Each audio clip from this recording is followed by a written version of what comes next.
Hi, I'm glad you're here.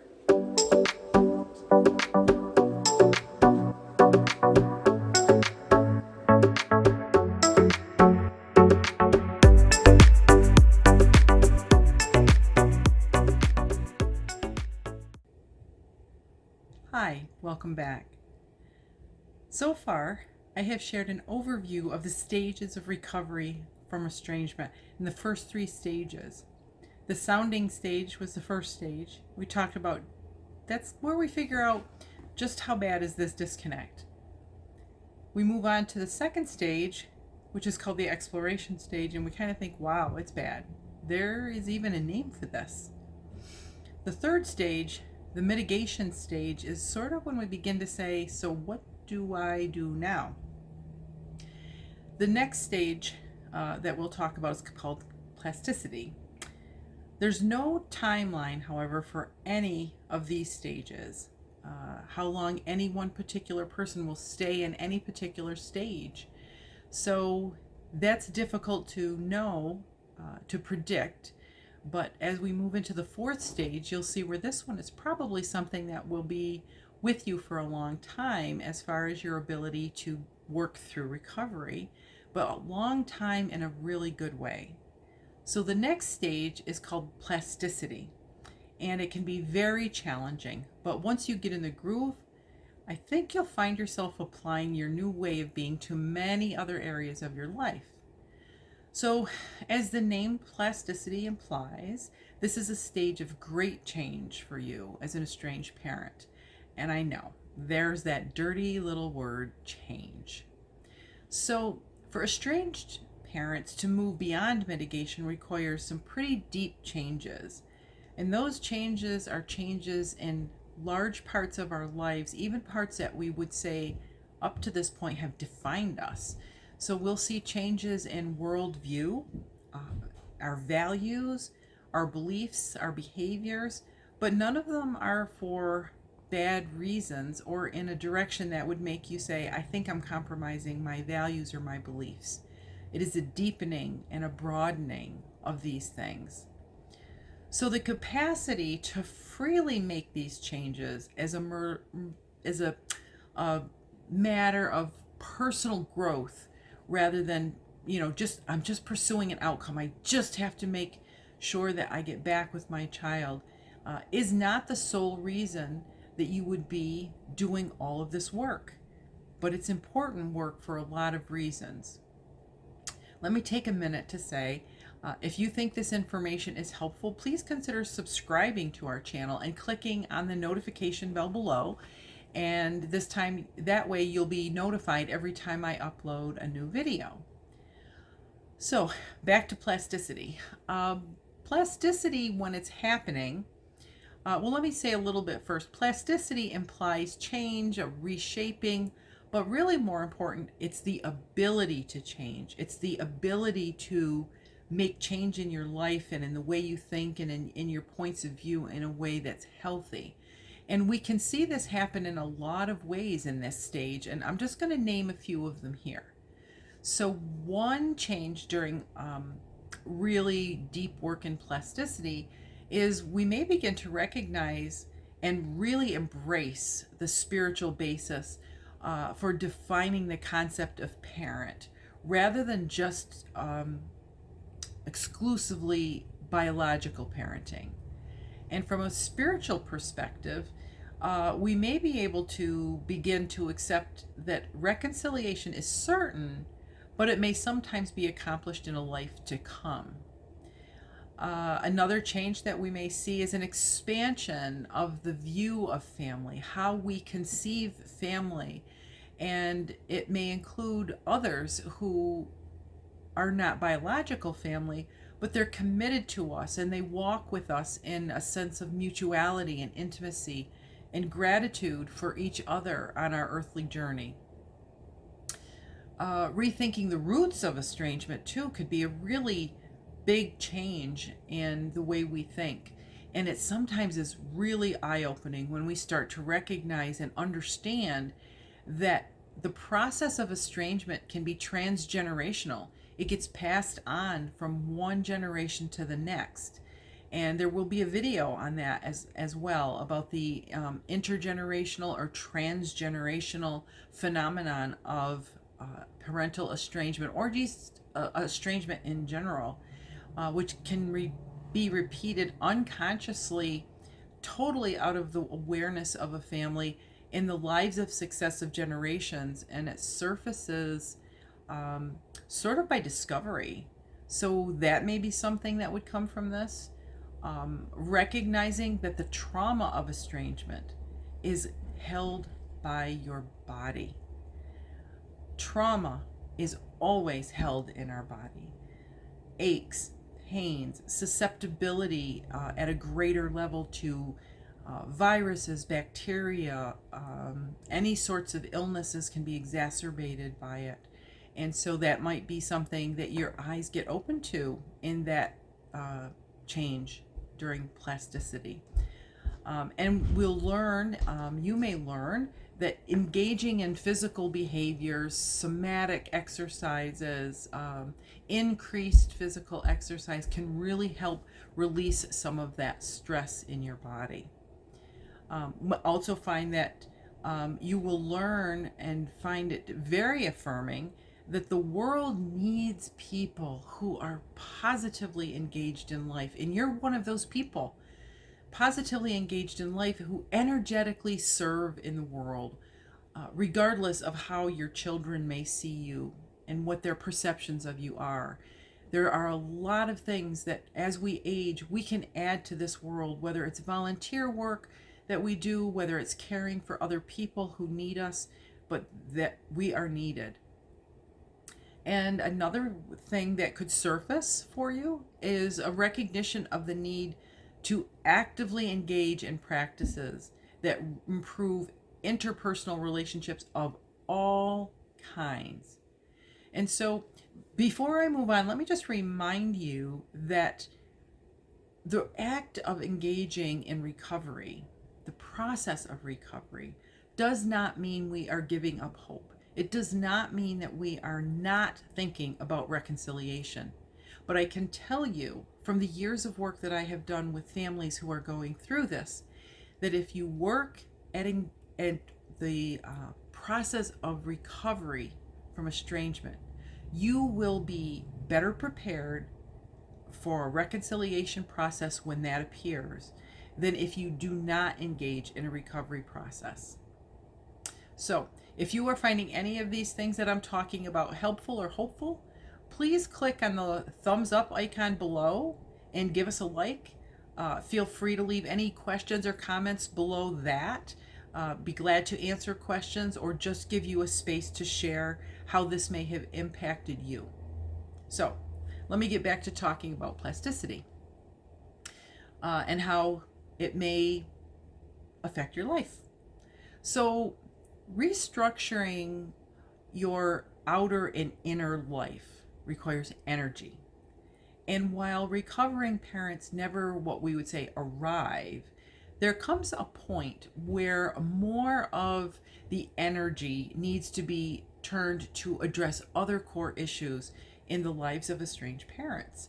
So, by definition, estranged parents are older and include issues that are distinctly necessary for an aging population.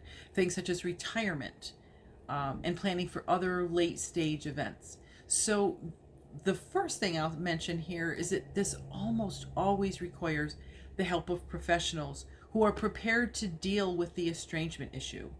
So it may be clergy, therapists, and that we look at that as some of the soft care, but some of the more hard things, and I'm saying hard in that it's pretty concrete, is we need life care planners, financial planners, estate attorneys, and figuring out how we want to deal with those issues, especially if there is an active estrangement going on, is impacted by that estrangement and is going to muddle your thinking about how you want to handle these late stage in life exercises that we all have to engage in.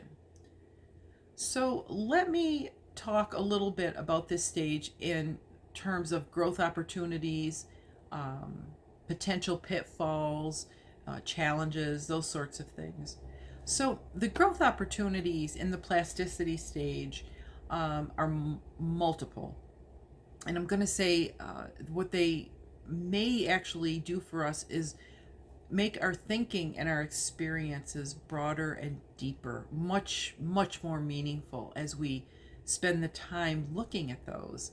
So, the growth opportunity, one of the growth opportunities, is a broader experience of spirituality and faith, understanding God and family in a very different way than maybe we ever have.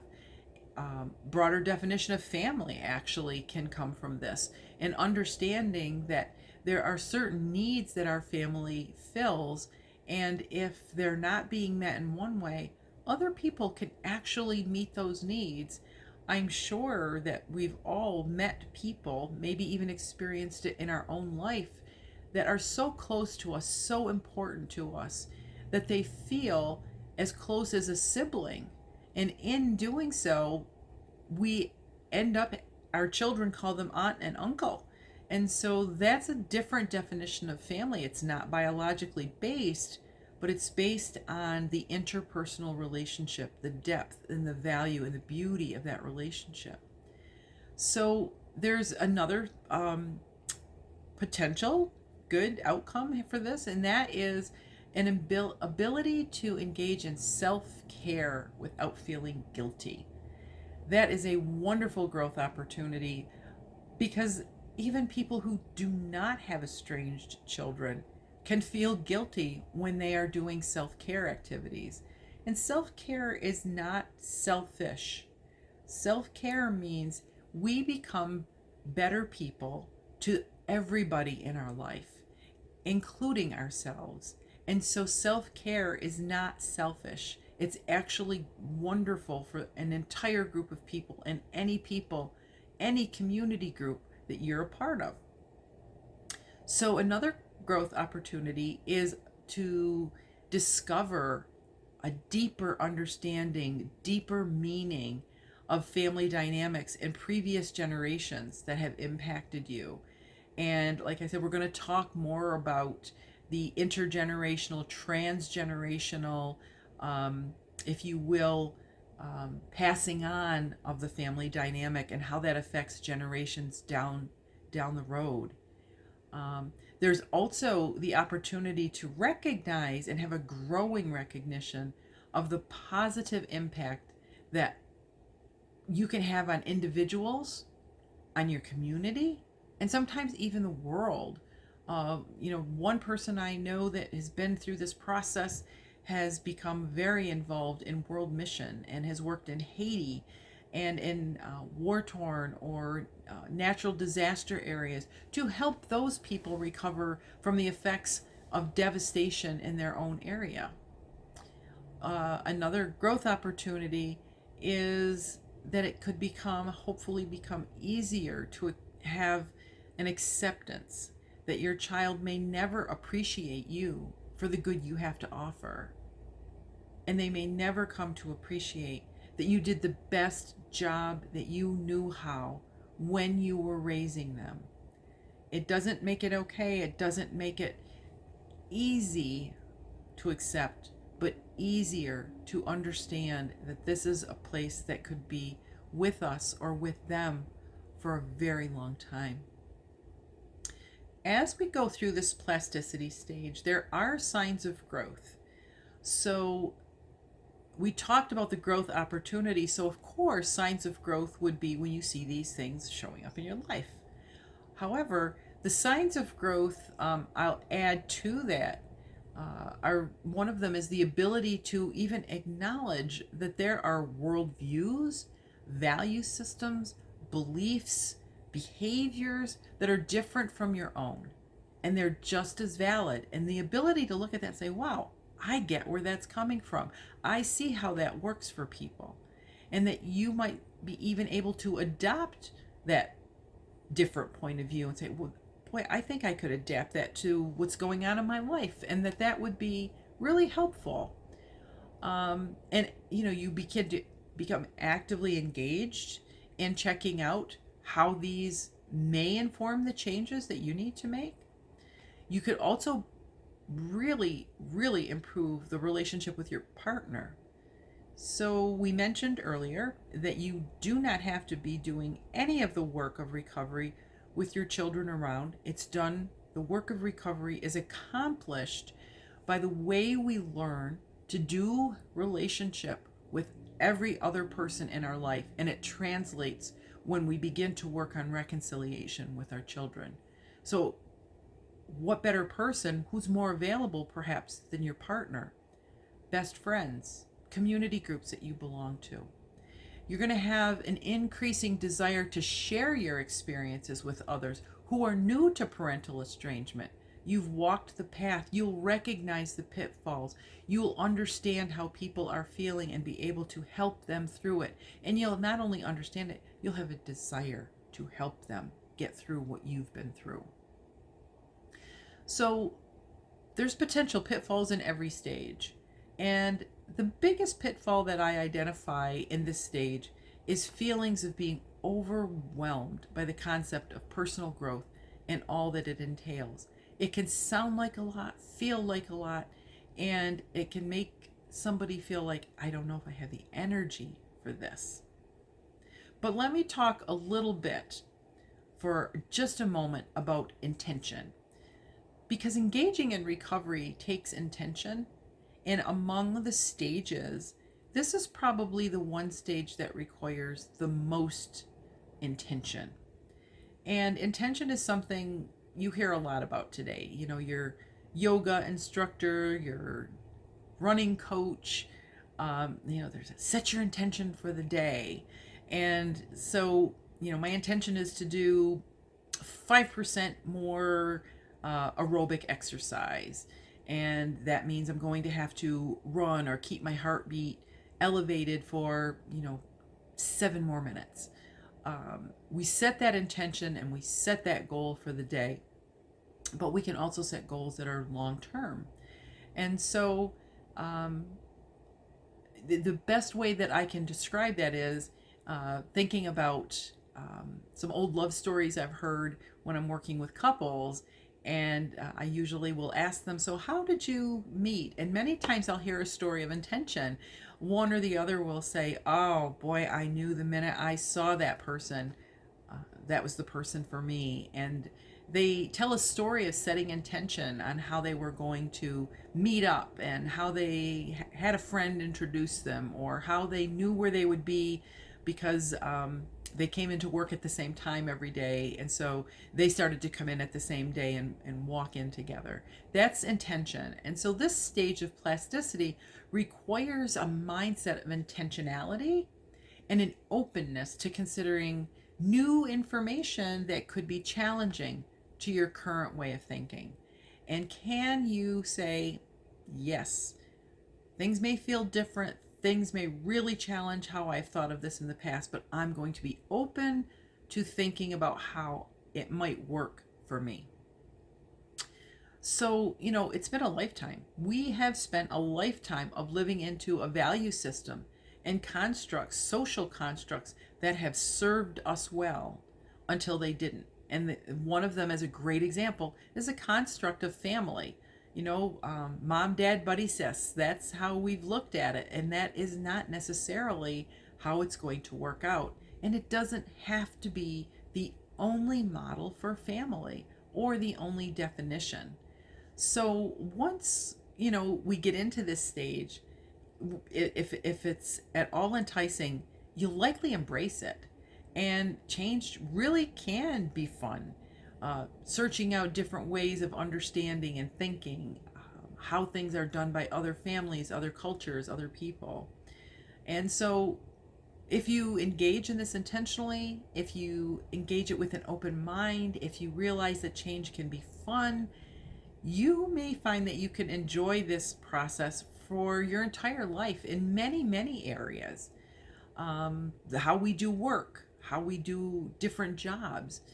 I think of now, before COVID-19 struck and we were all sort of pinned in our houses and locked behind office doors, and having to gather our folders up and take our notepads into the meeting room where we would all meet. We had to do it different. We had to learn to sit on a video conference call and how to raise our hands by clicking a button in the meeting or talk in a chat box. Very different, but we did it. And although we're really quick and happy to want to go back to seeing some of the old ways come in because we actually get to interact with a human, we've also learned that there are places and times that the video conference call is great. You know, if we need to meet with somebody, but we don't have an awful lot of time and getting there and back really eats into your schedule, we have a Zoom meeting, and that's great. And we've realized that does have a spot in our life, and we can fill in with that spot. So if you're challenged by new ways of thinking, but you find it interesting to explore them, even if you don't adopt them, you might be able to somehow use them to add a new kind of definition to who you are, what your role is. It might just be new information that helps you understand how others are. However, there needs to be recognition that every stage presents new challenges related to estrangement, and it can require some attendance to maintenance. And so as we work through the plasticity stage, the next one that we're going to talk about is the maintenance stage. And that in and of itself can be a challenge and sometimes can make us wonder, how well am I really doing? This stage, the maintenance stage that we will talk about next, is one that's going to help us recognize what are the typical things to expect as we work through these stages, and how do I keep myself on track. I'm really glad that you are here today, and I'm really glad that you're working your way through the stages model. And please feel free to leave comments below, and I will be sure to get to them and answer them. Have a great day.